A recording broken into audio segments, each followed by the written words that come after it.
Le nouveau président de l'Office français de l'immigration et de l'intégration, l'homme qui succède donc à Dominique Paillet, c'est Arnaud Klarsfeld. Arnaud Klarsfeld, bonjour. Bonjour. Il fallait donc être sarkozyste pur jus pour être à la tête de l'Office, c'est-à-dire l'Office français de l'immigration et de l'intégration. Je dis ça parce que Dominique Paillet a été débarqué, semble-t-il, depuis qu'il s'est rapproché de Jean-Louis Borloo. Ah, c'est une question. Oui.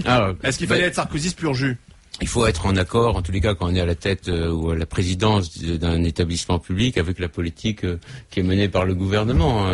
C'est pas la planète Mars qui nomme le président de l'Office français de l'immigration et de l'intégration. C'est un décret du président de la République. Donc, si on n'est pas d'accord avec la politique qui est menée, eh bien, on prend les dispositions soi-même et on démissionne. Donc, Dominique Paillet aurait dû démissionner.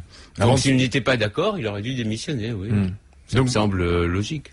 C'est quoi la politique de cet organisme? C'est à la fois accueillir les migrants, les intégrer et à la fois aussi en expulser? Non, l'OFI est une sorte de bonne fée qui veille sur les étrangers en situation régulière, d'une part, et d'autre part, propose une aide au retour à ceux qui sont en situation irrégulière. Pour les étrangers en situation régulière, eh bien, il fait signer le contrat d'accueil et d'intégration, c'est-à-dire qu'il permet aux étrangers qui viennent en France, soit par regroupement familial, soit par d'autres systèmes, d'apprendre le français. C'est-à-dire il n'y a pas d'intégration possible sans l'apprentissage de la langue française. Et alors que dans les années 20 ou 30, eh bien les étrangers qui venaient en France devaient apprendre sur leur denier personnel après le travail, alors que dans d'autres pays européens, on ne peut pas rentrer dans le pays, en Angleterre, au Royaume-Uni, au Danemark, si on ne connaît pas la langue. La France, dans sa tradition d'accueil, finance l'apprentissage du français aux étrangers. C'est quelque chose qui va prendre de l'importance puisque le gouvernement a décidé d'accroître le seuil de connaissance du français. Parce que sans le français, si les gens viennent en France et ne parlent pas le français, comment peuvent-ils se faire des amis? Comment peuvent-ils remplir tous les tracas administratifs ou les formalités administratives? Et comment peuvent-ils devenir indépendants? Ce n'est pas possible. L'OFI aussi s'occupe des demandeurs d'asile. C'est-à-dire quand les demandeurs d'asile arrivent en France, il faut qu'ils trouvent des centres d'hébergement. Il y a 50 000 demandeurs d'asile qui arrivent en France et il y a 10 000 places, enfin 10 000 accords de l'OFPRA et de la Cour nationale du droit d'asile. L'OFI s'occupe aussi de l'aide au retour, c'est-à-dire que les déboutés du droit d'asile qui ont droit à une aide au retour. Mais c'est vrai que justement que ce qu'on reprochait aussi à Dominique Paillet, outre le fait qu'il était proche de Jean-Louis Borloo, c'est finalement qu'il se serait occupé plus d'intégration que de retour volontaire des immigrants. C'est ce que Paillet a dit, Guéant lui avait fait ce reproche. Donc votre mission sera d'être plus dure. Non, c'est ce que Dominique Paillet a dit. Dominique Paillet s'est pas occupé de grand chose, je crois, à l'OFI en tant que président. Bon, il était président du conseil d'administration, mais le gouvernement veut à présent un président plus actif, plus porte-parole, qui aille dans chaque centre d'accueil, qui aille dans les centres de rétention pour voir ce qui ne va pas, parce que l'OFI aussi présent là des médiateurs sociaux dans chaque centre de rétention, c'est-à-dire le personnel de l'OFI fait un travail valeureux et courageux qu'il faut valoriser. C'est un échec l'intégration en France? Ça a été à la fois une richesse et maintenant, disons, on est dans une période qui est une période difficile parce qu'on est en crise. Alors quand on est en crise, l'immigration doit être régulée, c'est-à-dire il faut maintenir l'essentiel, c'est-à-dire que les étrangers qui sont malades et qui ne peuvent pas être soignés dans leur pays puissent rester en France. Il faut maintenir le droit d'asile, mais il faut que les gens qui arrivent en France soit intégrés. Il y a eu des difficultés pour chaque... On a surtout besoin d'immigrés, de travailleurs. Hein. C'est ce que dit d'ailleurs Laurence Parisot, la présidente du MEDEF. Aujourd'hui, on a besoin de cette immigration du travail parce que il y a un certain nombre de secteurs professionnels qui ne fonctionneraient pas sans cette immigration. Écoute, je suis pas un expert dans l'immigration du travail encore, mais en tous les cas, il y a un certain nombre le chômage est quand même assez considérable en France. Il est aussi considérable parmi la population immigrée. Donc, il faut d'abord voir si, les demandes d'emploi ne peuvent pas être trouvées au sein de la population qui est déjà en France. Pour revenir à votre nomination, puisque vous êtes avocat, Non, je suis membre du Conseil d'État. Ouais, mais simplement, quelle est la compétence d'Arnaud Klarsfeld pour atterrir à la tête de l'Office français sur l'immigration? C'est un sujet qui me Parce que vous dites vous-même, je suis pas un spécialiste même de l'immigration du travail. On se dit tiens, Arnaud Klarsfeld, boum, il est parachuté là, alors qu'il est avocat, qu'il a un job, qu'il a sa vie. Membre du Conseil d'État. En plus, déjà membre du Conseil d'État. J'étais intervenu déjà en 2005. Je crois que j'étais même venu chez vous. Non, ouais, c'était sur j'étais allé voir Nicolas Sarkozy sur les problèmes de parents d'enfants scolarisés et j'avais dit qu'il fallait régulariser les parents d'enfants qui avaient toutes leurs attaches en France. J'avais été nommé médiateur national. Au sein du Conseil d'État, j'ai pu traiter de nombreuses affaires aussi d'étrangers, c'est-à-dire voir les problèmes de manière technique, et c'est un sujet qui me passionne, et Nicolas Sarkozy et Claude Guéant ont confiance en moi pour rester dans la ligne qui est mais je voudrais quand même revenir sur 2 minutes sur l'immigration et le travail, parce que vous dites, bon, il y a beaucoup de chômage et on devrait finalement embaucher les Français peut-être en priorité. Non, j'ai pas dit les Français, nécessairement les Français, c'est-à-dire mais il faudrait une préférence nationale. Non, si vous dites les Français, vous faites, disons, vous stigmatisez un groupe, c'est-à-dire on embauche les étrangers en situation régulière ou les Français. Il n'y a pas de préférence. Vous n'avez pas à montrer votre carte d'identité pour être embauché. Vous pouvez être embauché si vous êtes étranger en situation régulière ou si vous êtes Français. Claude Guéant, dont vous parliez, on va l'écouter, une petite phrase de Claude Guéant. Les Français, à force d'immigration incontrôlée, ont parfois le sentiment de ne plus être chez eux, ou bien ils ont le sentiment de voir des pratiques qui s'imposent à eux et qui ne correspondent pas aux règles de notre vie sociale. Est-ce que vous partagez sa phrase, c'est ce qu'il dit? Oui, je partage sa phrase, c'est-à-dire que nos coutumes ont été élaborées par des siècles de vie commune, et que c'est un héritage. D'immigration.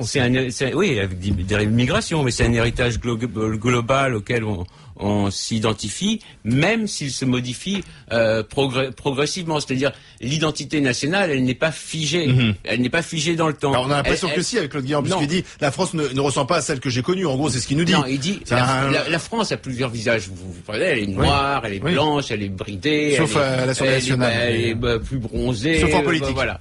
Mais les choses ne doivent pas changer trop rapidement. Quand les choses changent trop rapidement, c'est-à-dire quand l'univers de quelqu'un est bouleversé, et quand il y a une crise, et quand il y a du chômage, et quand il y a une intégration qui ne fonctionne pas pleinement, eh bien, on arrive à des situations comme la situation des années 30. C'est des responsables politiques qui eux-mêmes sont toujours un peu en retard par rapport à la couleur de la France. Il suffit de voir l'Assemblée nationale. Non, Claude Guéant, je le connais, il n'est pas du tout en retard. Et, il est en phase avec la société actuelle. Il aime autant les visages blancs que les visages noirs, que les visages jaunes, que tous les rouges. Et, il aime que les gens soient intégrés. Et pour être intégrés, il faut... Enfin, sur Marseille, il s'est trompé. Il a parlé d'immigration comorienne qui posait un problème de délinquance. Il a dû reconnaître lui-même que il a regretté ses propos et à ce propos, il recevra les associations comoriennes demain au ministère de l'Intérieur pour lever les ambiguïtés. Mais aujourd'hui, on n'est pas dans une stigmatisation. Arnaud Klarsfeld, clairement, est-ce qu'on n'est pas aujourd'hui on n'est pas dans une stigmatisation? Un jour, c'est les Roumains, l'autre jour, c'est les Comoriens. On n'est pas dans une stigmatisation. Il y a des choses qui doivent être respectées en France. Les étrangers qui arrivent doivent participer à l'aventure française. S'ils veulent participer à l'aventure française, ils doivent quand même respecter un certain nombre de valeurs. Ils doivent respecter le fait que la France est un pays avec un héritage chrétien. Ce ne veut pas dire qu'ils doivent être chrétiens, mais ça veut dire que l'héritage chrétien...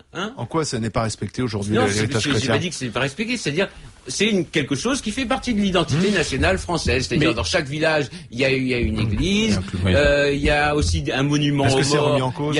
C'est pas remis en cause, mais c'est quelque chose qu'on ne doit pas avoir honte de dire, voilà. Et à chaque fois que quelqu'un fait référence à l'héritage chrétien, on lui tombe dessus. Et une des raisons, d'ailleurs, à mon avis, du fait que le traité européen en 2005 n'a pas été voté par la France, c'est que on n'a pas fait référence à l'héritage chrétien de la France. C'est-à-dire qu'on a peur d'affirmer nos valeurs. Tous les pays dans le monde affirment la valeur et disent on veut garder nos valeurs, on veut garder nos valeurs. Bon. Vous regardez même National Geographic, vous voyez des films sur des peuplades en Amazonie, il faut garder notre identité, il faut garder notre identité. La France, les Français n'ont pas à avoir peur de dire on doit garder notre identité, tout en étant accueillant, tout en étant... Arnaud Klarsfeld, Claude Guéant dit certains Français ont le sentiment de ne pas être chez eux. Ça veut dire qu'autour d'eux, des gens ne vivent pas comme eux. Alors, est-ce qu'il faut remédier à ça ou pas? Parce que c'est ce qu'il dit Claude Guéant. Il faut que les gens parlent français. s'intègrent, s'habillent comme travaillent. les Français et les mêmes coutumes du quotidien que les Français, parce que c'est ça aujourd'hui. On va pas se voiler la face, on dit les choses clairement. Moi, Il faut faire des pique-niques saucisson pinard. Non, mais Moi, par je exemple, parle toujours clairement. mais justement, on dit pas dans le 18e arrondissement, on l'a entendu, écoutez, ici on n'est plus à Paris, on est à Bamako. C'est normal que quand vous, s'il y a des centaines de gens qui prient dans la rue, vous avez peur. Écoutez, jusqu'au milieu du XXe siècle, pratiquement, il n'y a eu en France que des Français de souche et des Juifs. Bon, et encore avec les Juifs, ça a causé, disons, des problèmes. Et les Juifs sont passés. Certains estimaient qu'ils n'étaient pas dans l'identité nationale française. Et les Juifs sont passés par le grand Sanhédrin sous Napoléon, c'est-à-dire qu'ils ont dit la religion, on la garde à la maison. La France est un pays où il y a eu les guerres de religion. Encore, ils étaient chrétiens, il y a eu catholiques et protestants qui se sont massacrés alors qu'ils étaient frères pendant deux siècles. Donc, la religion est quelque chose auquel il faut faire attention. Vous n'allez pas dans les pays... J'étais pas sur la religion. Non, mais on parlait de la religion et des prières dans la rue. C'est normal que ça choque les gens de voir des centaines de gens prier dans la rue. C'est normal. Vous allez dans les pays en Afrique du Nord, essayer de faire une procession chrétienne, c'est pas possible. Vous pouvez même pas vous convertir d'ailleurs au christianisme. Oui, enfin, sauf que la différence, c'est que nous, on est un État laïque. Hein, on est un État laïque. Mais justement, le fait que... pays que vous citez, mais simplement, parce que vous parlez beaucoup d'histoire, mais en période de crise, on cherche aussi des boucs émissaires. Est-ce qu'aujourd'hui, l'immigré n'est pas le bouc émissaire qui expliquerait tous les malheurs de la France? L'immigré est le bouc émissaire chez les gens du Front National qui essayent de faire... Pas seulement, visiblement. Non, pas du tout. Alors, pas du tout au gouvernement. Le gouvernement essaye de maintenir le cap entre deux extrêmes. L'un qui voudrait ouvrir toutes grandes les portes de la France à tout le monde sans se soucier, disons, des budgets sociaux, sans se soucier du maintien de l'identité.